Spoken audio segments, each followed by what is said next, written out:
যে সকল জমিতে বর্ষায় 3 থেকে 5 ফিট পানি হয়ে থাকে এবং শুধুমাত্র বোরো ধান করা হয়ে থাকে, সে সকল জমিতে বাড়তি একটি ফসল পেতে গেলে কিছু জাত বর্ষার মৌসুমে আবাদ করা যায়। যেমন বৃধান 91।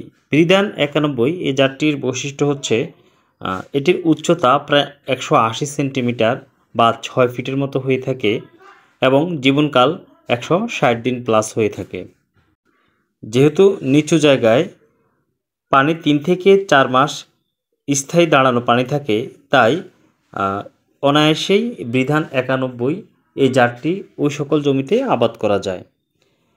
বৃধান 91 এর গড় ফলন প্রায় 4 থেকে 4.5 মেট্রিক টন পার হেক্টর। এছাড়াও আরও কিছু লোকাল জাত আছে যেগুলো বর্ষার মৌসুমে নিচু জমিতে আবাদ করা যায়। স্থানভেদে আলাদা আলাদা নাম হয়ে থাকে। যেমন কুমিল্লা অঞ্চলে দুটি স্থানীয় রূপা আমনের জাত, যেমন মুড়াবাজাল, সডাবাজাল এবং গচ্চা। এই জাতগুলো উচ্চতায় 4 থেকে 5 ফিট হয়ে থাকে এবং এদের একটি ভালো বৈশিষ্ট্য হচ্ছে পানি বৃদ্ধির পাশাপাশি গাছের উচ্চতা বৃদ্ধি পায়। জীবনকাল বেশি হওয়া এবং পানি সহ্য করার ক্ষমতার কারণে এই ধান জ্যৈষ্ঠ মাসে বপন করে বা রোপণ করে আশ্বিন বা কার্তিক মাসে কর্তন করা যায়।